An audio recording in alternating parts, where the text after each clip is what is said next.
Right, so I'll just kick it off. What do you get there, coffee? Just a cup of tea. Nice. Alright, I'm here with Robert Castillo, flatland legend. Been in the game for forever, as far as I know.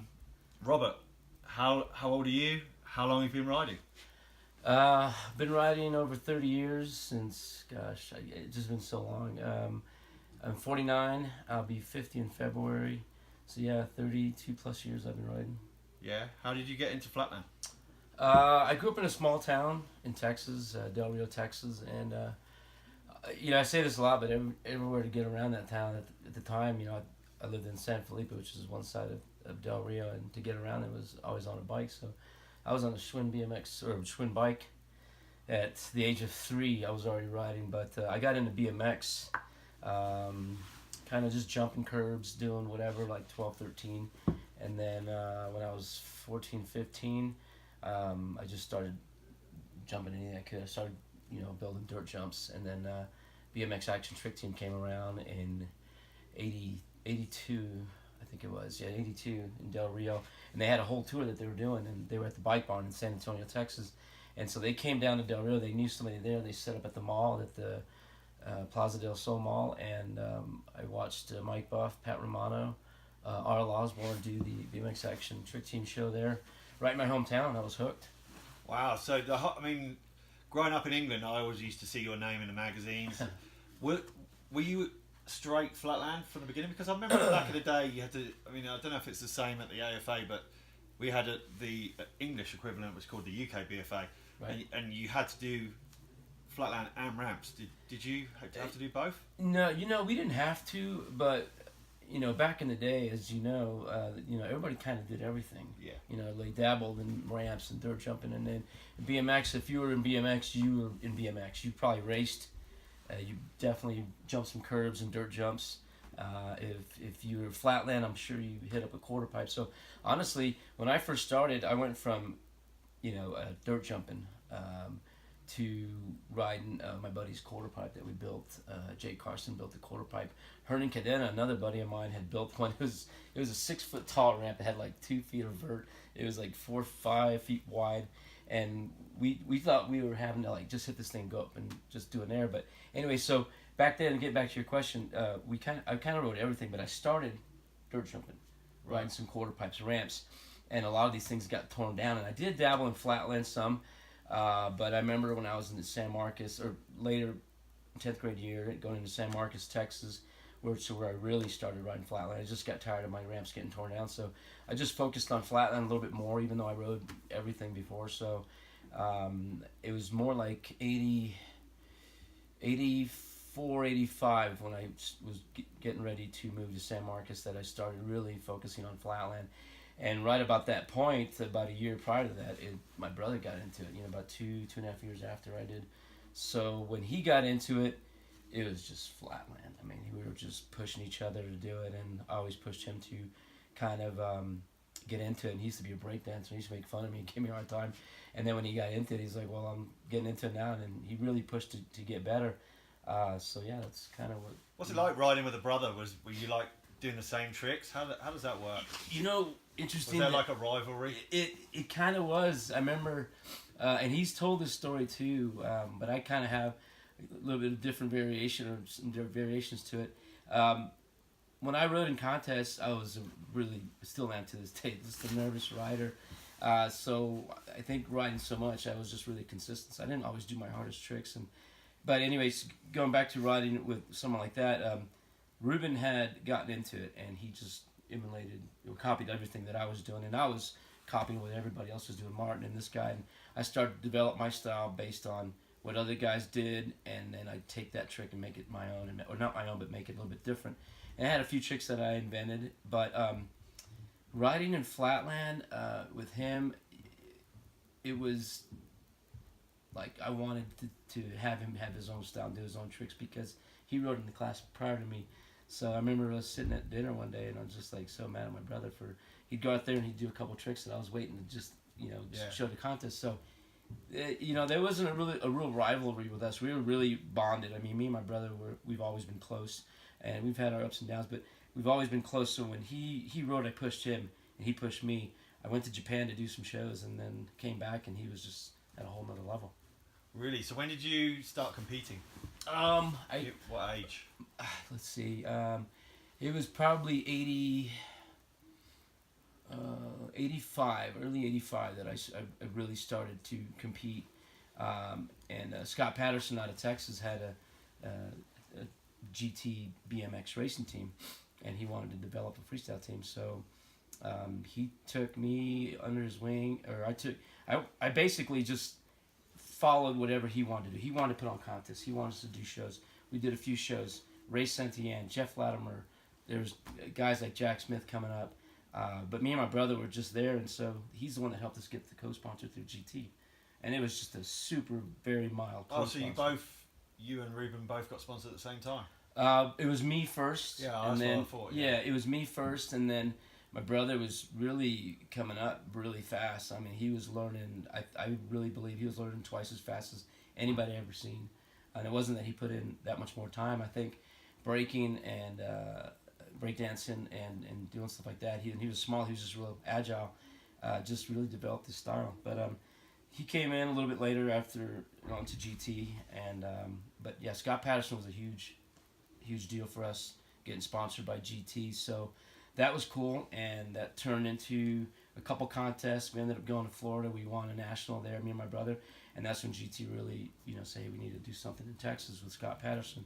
So the AFA was huge in Texas, as you know. Yeah. It was. I mean, if you went to Texas at any point in your career, BMX around the late '80s or mid '80s, everybody rode a Dyno or GT, most likely a GT. And that was a huge deal. What bike did you ride? I rode. I mean, my first bike was. Yeah, your first one with GT. My first one GT. Or was it Dyno? I mean, it was. No, it was a GT. I rode the performer bike. I rode that, and then I remember going to Japan to do some shows, and Magoo. That's pretty crazy for a young kid. Just bang straight to Japan. I mean, that was going to be my next question. Yeah. So when you got on GT, what did that mean? What was expected of you? That to me, I thought that was it. That was, you reached but that was not even close. I mean, getting on GT was amazing. I remember talking to my high school coach, because I played football, I was in track, and I was talking about quitting. He's like, "Oh, you're not going to quit." And I go, "I'm going to do this BMX thing." He's like, "What is BMX?" What? He had no idea. And so I kept, and my dad told me, like, you committed to that, you need to stick to it. So I did. I played football through the rest of my high school years, but I mean, as soon as I was done with football, I practiced. But being on GT was everything. I mean, I idolized Martin Aparijo, Eddie Fiola. I mean, there was so many other riders as well. And so being on GT was like, I felt like I made it. I wasn't a paid rider at all, but Magoo had paid me and Ruben to go to all these contests. He even at times would fly my mom and dad out because we're so young to go to contests, and he talked to AFA, which was Bob Morales, and he would get my parents jobs to go there and work and sell shirts and get entry fees done and whatever it took. So they put us up in a hotel, give us some spending cash money, and that was it. But GT there's so many different and crazy stories to go along with GT, but that was really what catapulted not just our career, but just to go from here and being a decent rider in Texas to all of a sudden everybody's like, oh my gosh, Ruben and Robert are like, and so it was huge for us. I mean, it's the biggest opportunity we ever got.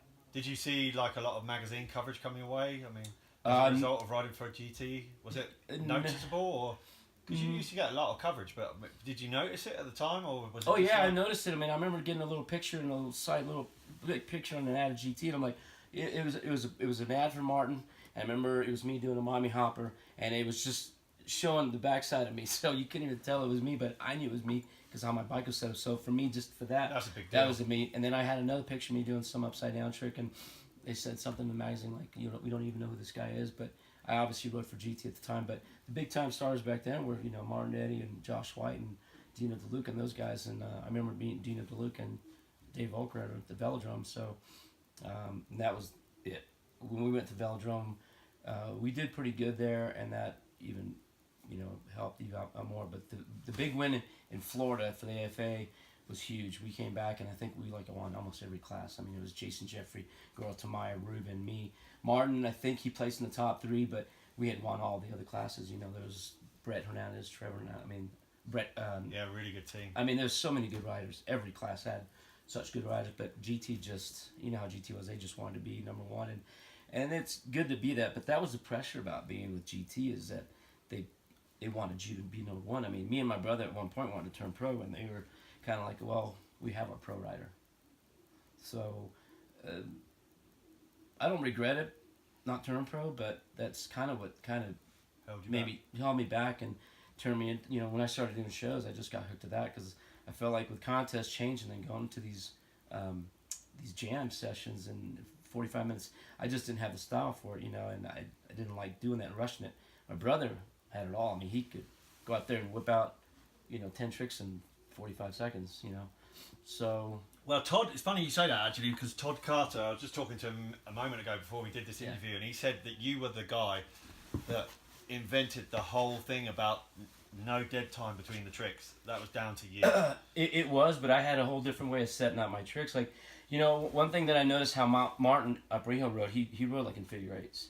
If you ever notice how he would do a trick, come around, and he just had a backwards one. And I try to emulate that style, but doing tricks the whole time. I mean, I was coming out of one trick, rolling into an elbow glide, coming around, and so I felt like I always had to do a trick. And if I don't know if you noticed and I was very cautious this last time, because I, you know, messed up my foot, but I was trying to go from one trick to the next and keep flowing without thinking. I was amazed, considering you had broken toe. Yeah. So you really wouldn't have noticed if I didn't know you didn't break your toe. I would never have noticed.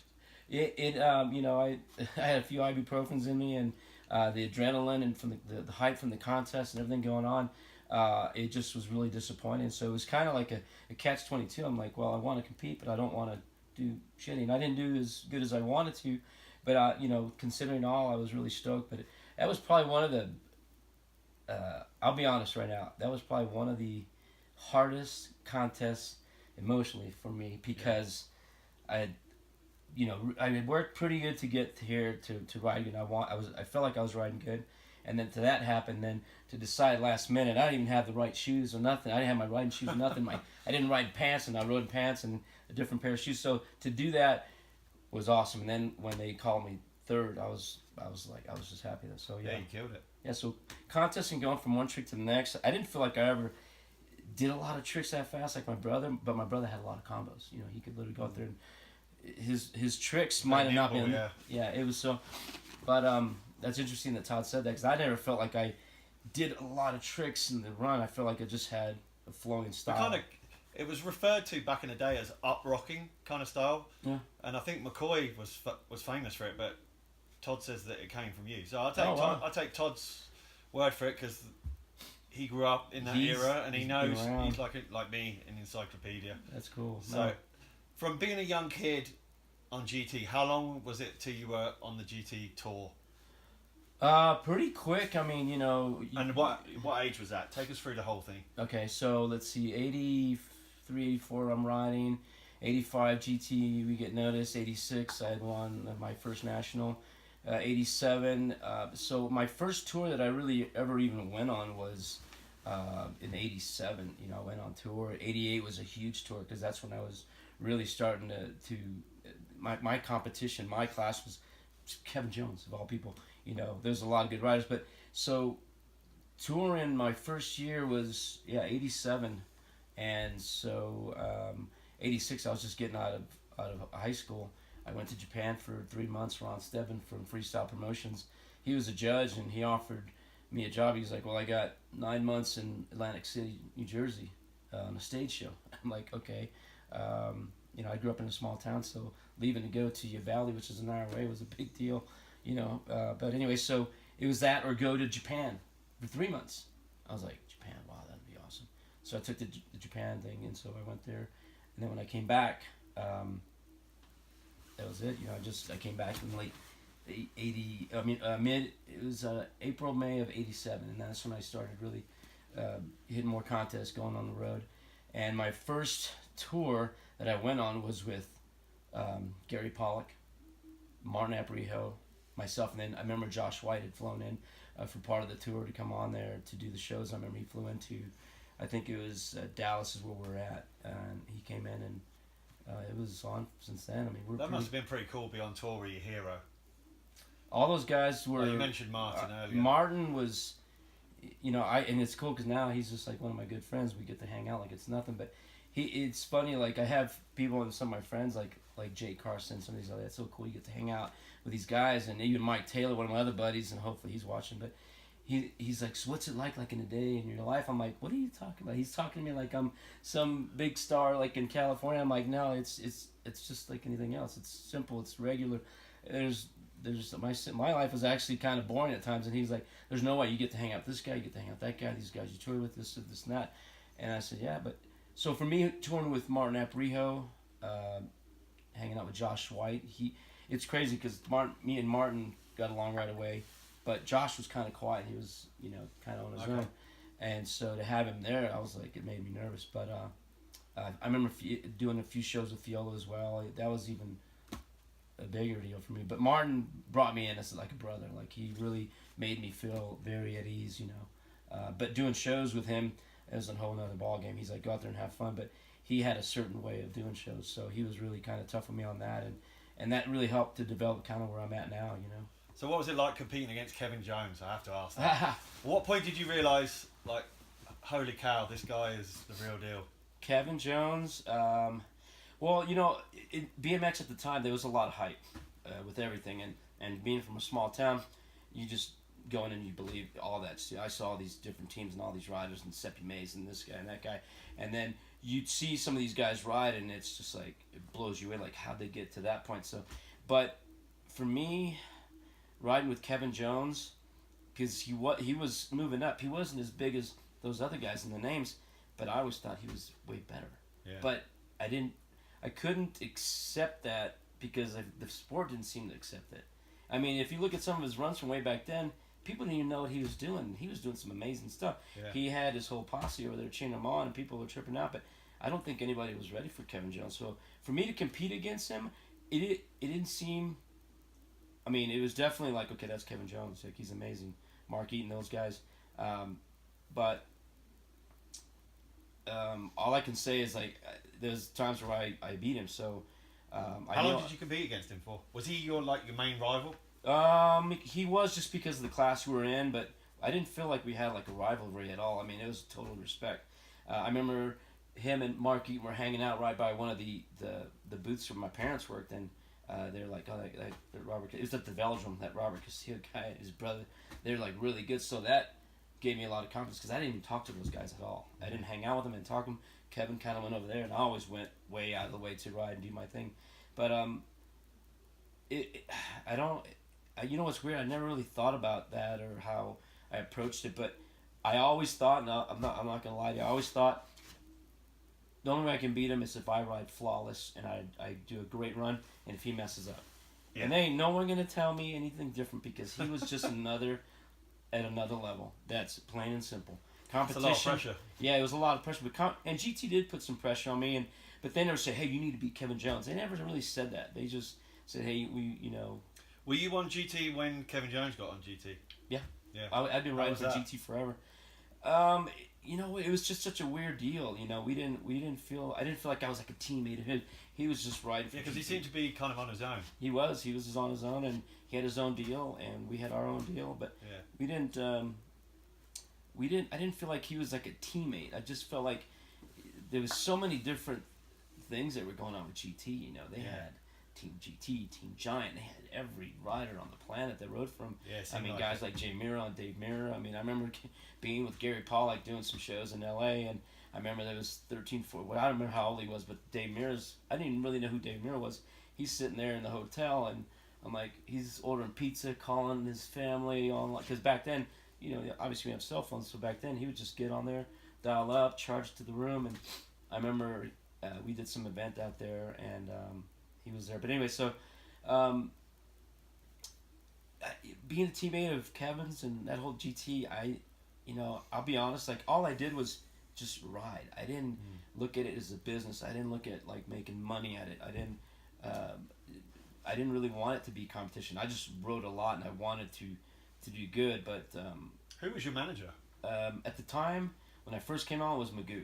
I mean, there was a few other managers that were there, but Magoo was the main manager, and he's somebody that was really good to me, my brother, my parents. You know, he took care of us. So I remember we used to go to GT, and he's like, "Here's your shopping cart.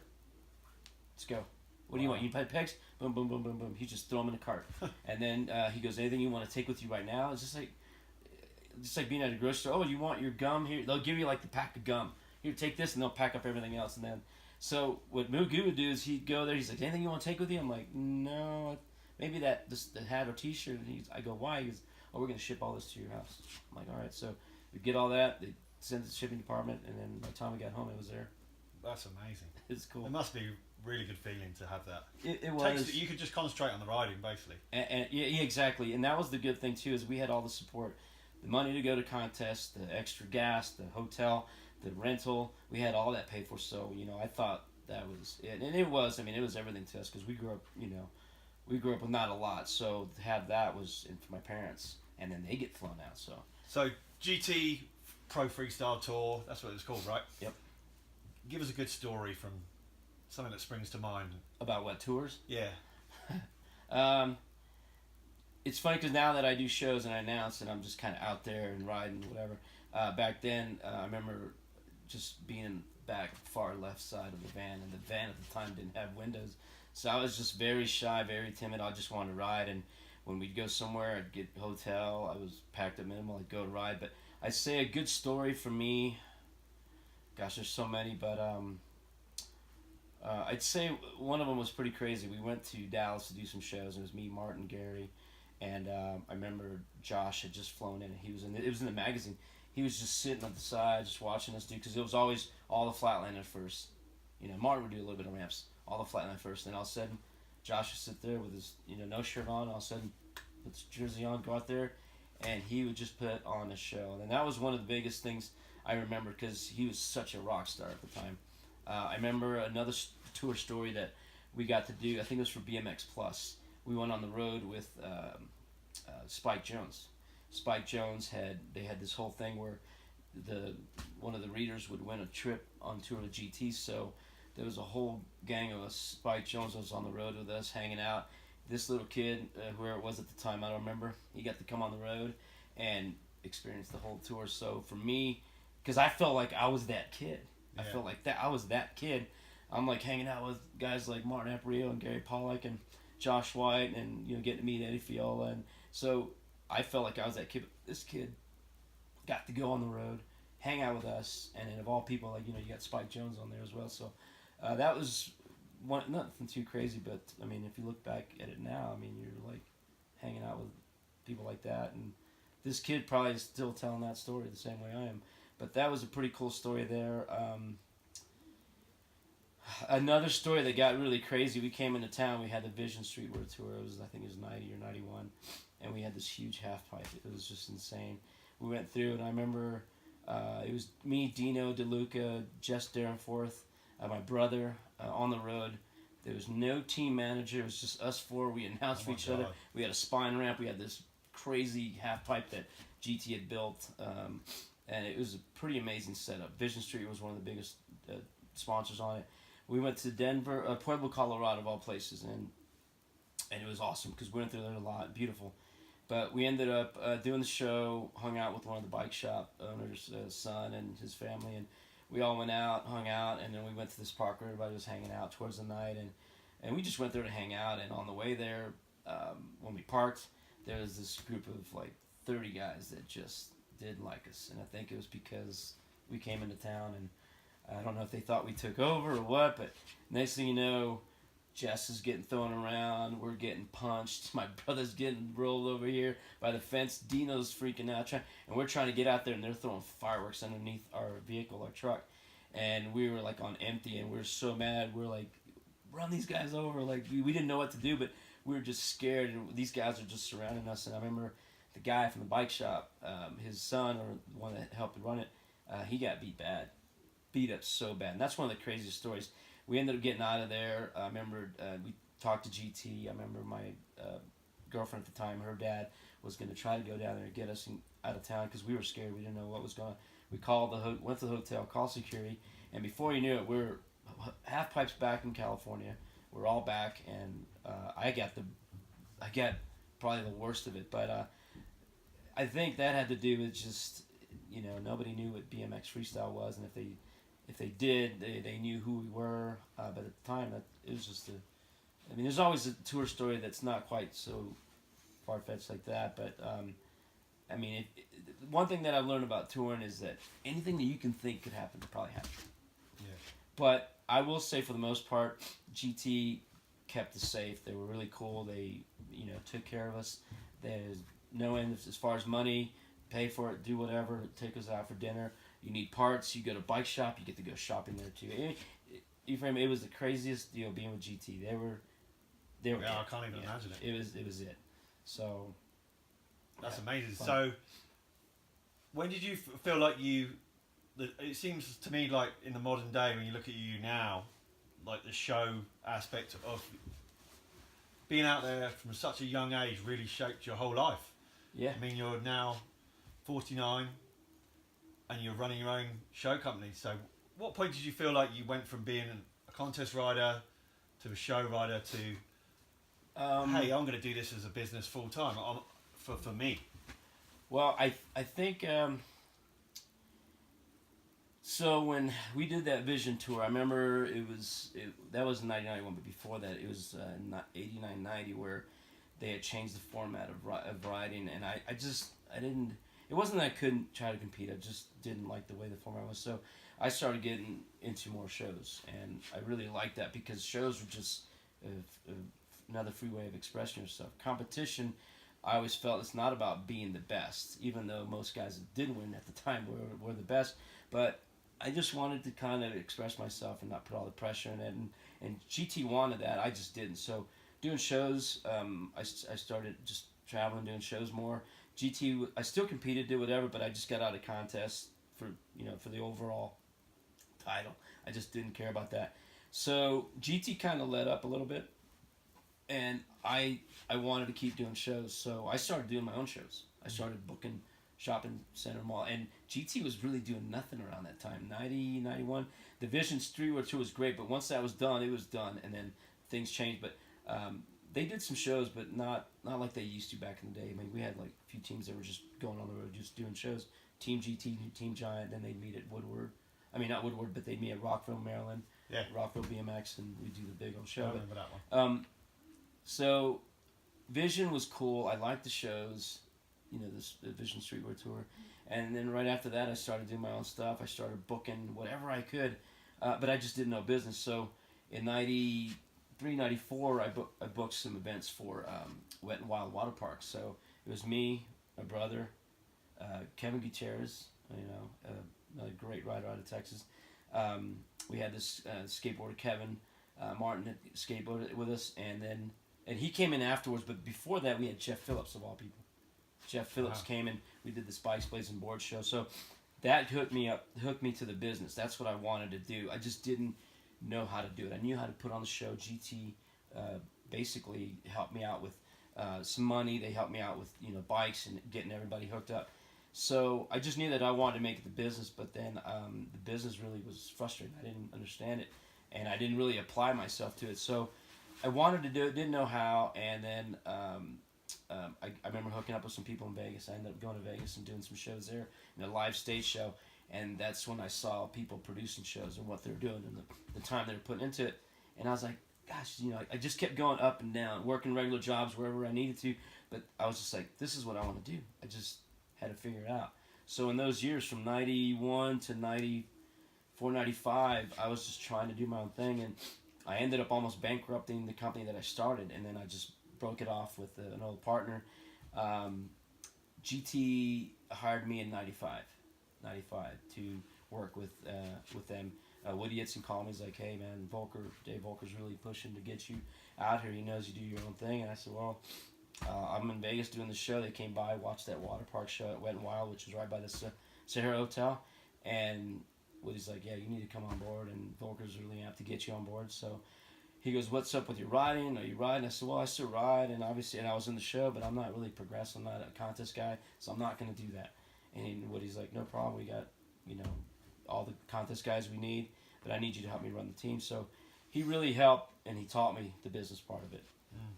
He taught me a lot of cool things, so I'm really appreciative of that. And he pushed hard. He was like probably one of the hardest people to work for, but that's what really. In what way? What? He ran a. I always say it too. He never said it, but he. What I say to my riders, I say I run a tight ship but a fun ship. He just ran it, very proper. He was very business oriented. And at the time, BMX riders weren't about that.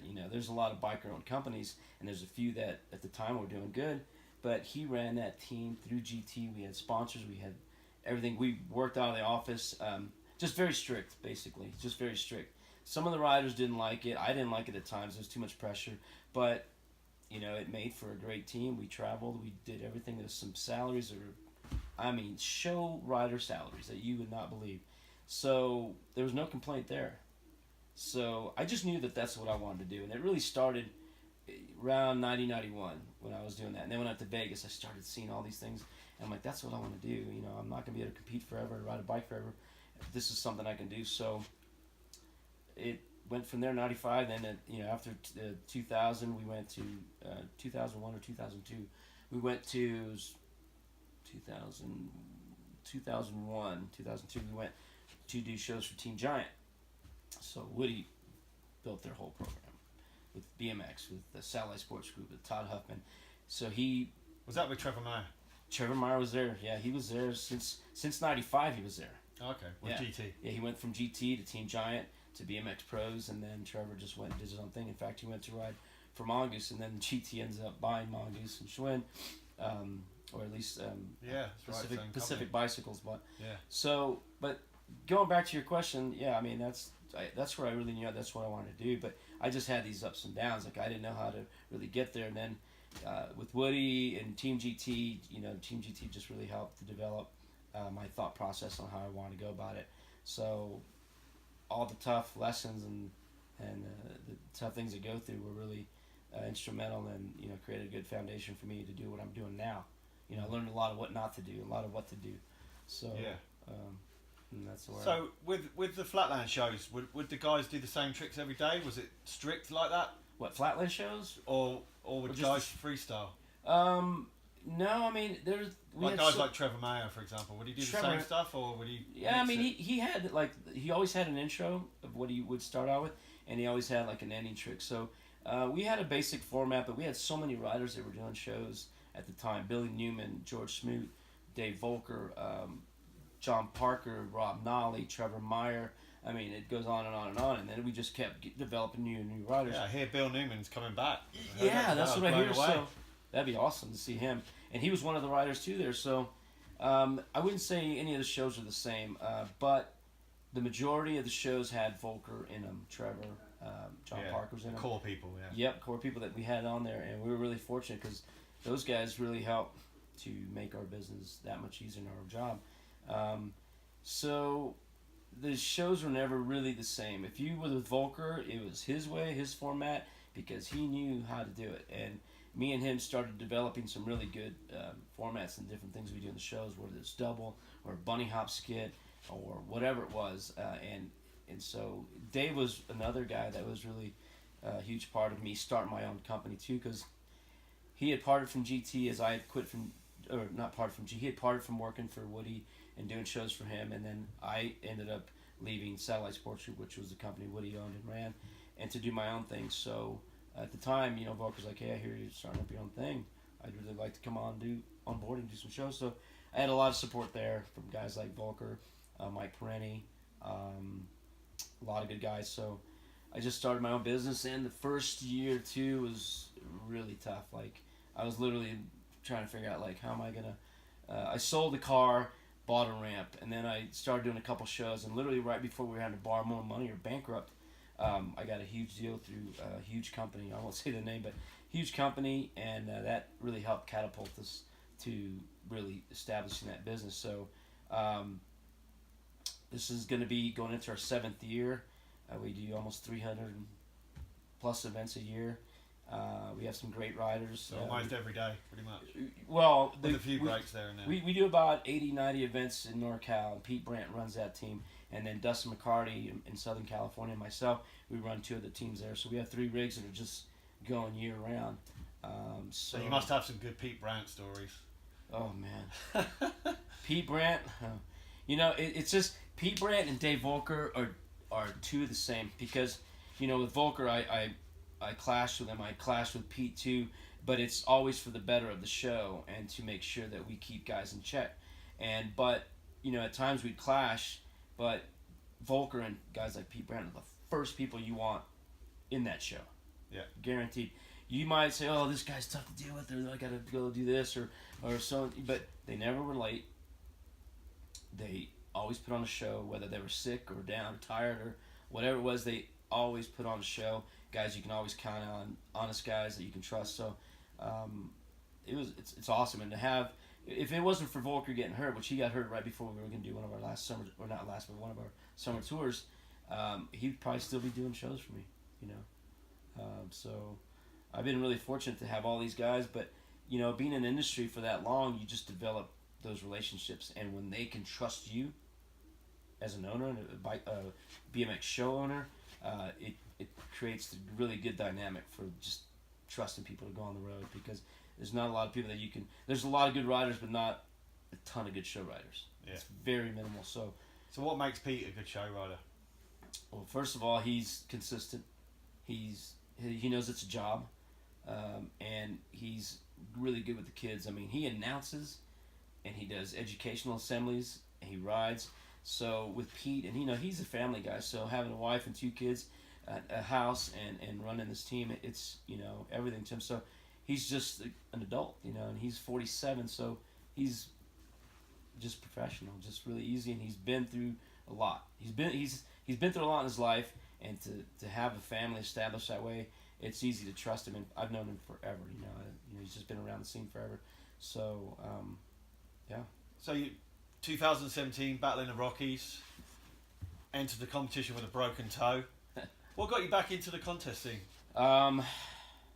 So I think I told everybody, and I was a bummer to even say that, because the night before I was just riding. I wasn't even doing a trick I was going to do in the contest. But when you're riding, you just at the session. I wanted to have fun. Last year when I came here, I was just strictly doing my routine over and over and over. So when it came down to it, I was like, and when I woke up that morning, I couldn't even walk on it. It was throbbing. It just swelled up. I had iced it that night, and then I iced it in the morning. I didn't even take my riding shoes. I left them right here. I left my shorts right over here. These are my riding shorts. I left all that right there. And I just said, I'm just going to go there. I'm not going to ride. And the reason I didn't take that, because I thought if I take that stuff, you'll ride. I'll probably try to ride, and I'm going to mess it up worse. So I get there, and I'm wearing these exact pants, these shoes, which I've never ridden in. And I'm like, all right, you know what? I'm feeling the hype. I'm feeling the energy. And I'm feeling like, wow, I made an expense to come out here, and I rode all this time, and I can't believe that that's never happened to me ever. I mean, I've sprained my hand and done stuff or whatever, but nothing like this. So I'm sitting there back there, and I see some of the people that are in my class, and I'm like, wow, I'm just going to go back there and just try it out, get on my bike. And then right when I got on my bike, I go, well, it doesn't matter anyway, because I didn't even bring my shoes, my shorts. I'm like, and I wear knee gaskets too, because my knees are just beat to hell. And so I'm riding around, and it was in that back spot. So I remember they cleaned it. So I went back there, and I started rolling around, and I was real squirmish, and I was like, no, this ain't going to work. And then I started sweating, and I started hearing James talk and hyping stuff up. And then I'm like, you know what the hell, I'm going to see how much pain I can take. So I started doing stuff. I'm like, okay, I can take that. I started doing more. I can take that. And the night before, I think I told you, I sat here, and I said, well, if I can do these certain tricks put together, I won't put too much pivot or leverage on this right foot. So when I got up, I was like, I can't even walk on it. When I got there, I just changed up a few tricks. And next thing you know, I took 4 ibuprofen, I stretched it, massaged it, I just got ready, and then I said, you know what the hell, I'm going to do it. I didn't feel too much pain at the time. And so I told James, I said, hey, I'm going to enter, and I told Todd, and they're like, awesome, let's do it. So when I got to it, I didn't feel any pain. I was cautious about what I was doing because I didn't want to make it worse. But in the second run, I barely just dabbed it, and that just like just started Yeah. throbbing. But I was glad I did it. You but got a good first run in, so you're hyped. yeah, I was stoked on that. So Podium with a broken toe. That's pretty amazing. what's that again? Podium with a broken toe. Yeah, you know, I was just happy. Honestly, I was happy to podium, obviously, but I was just happy that I didn't make it worse, and I got to ride, so it was all worth it, you know. And there was. What'd you end up the year end? Oh, I only hit one contest this year, Okay. so I got third, and I was happy with that. I mean, I was just happy that I rode, and people were stoked. I mean, James gave me an incredible intro, so that was really exciting. But I know I say this last, just to be honest with you, but I'll tell you, I told my wife, she goes, how did you feel? And I was like really emotional because I was like, man, I can't believe this happened. I came out here and I was having fun, and you know, I wanted to like ride really good, and then this happened, and then you know, I wanted to ride better, so I started getting kind of like, you know, like she's like, I think you're reaching too far. You're asking too much of yourself. You need to just enjoy this, and so like I was glad I did it, and once I did, I was like, oh, I could have done better. I should have just pushed more and not so rode so cautious and so nervous, and she's like, I don't even know what you're complaining about. So I'm not complaining. I'm not. But it was real emotional, like for me, you know, to go through that. So to be here doing this interview and everything else that went on, like that's one thing why I'm still in it too, because what Flatland has done for me, or it's taken me and continue. I mean, now me and my wife run the BMX freestyle team, and she quit her job working for 12 years in corporate. We work and do this on our own, and we run all those teams, and you know, and it came literally from riding BMX, you know. Yeah. So if you see a kid at one of these shows, what advice do you give to kids trying to get into flatland? Or if you see a kid that you can kind of see that bug, you know what I mean? Like you think, oh, this kid might stick at this. Yeah. Do you have something you say to kids? Yeah, I do. I say it a lot in shows. You know, one of the things I tell kids, because if they ask me and they're, you know, coming around, you know, when they're on the playground, they'll hit me up and like, hey man, I would love to do this, and I would say, do it. Well, how do I start? I said, you got to figure that out on your own, but obviously you got to get a bike, right? And he said, yeah, but what kind of bike do I get? I said, get whatever bike you want to get, whatever. She's like, what are the best? And I go, whatever bike you like, that's going to be the best bike. So I'm always trying to give them certain advice, but I tell them, I said, BMX completely changed my life. BMX got me to now I have a lot more friends. BMX introduced me literally to my wife. You know, BMX introduced me to all these people that are my good friends now. BMX took me around the world. BMX taught me a lot of life lessons. BMX took care of me and my brother and my parents for a lot of years. BMX bought me this nice house. BMX. Yeah, where do you live now? I live in Corona. California. Yep. Yeah, Corona, California. I met my wife in California, so all my family's in Texas, but that's just where I prefer to live, you know.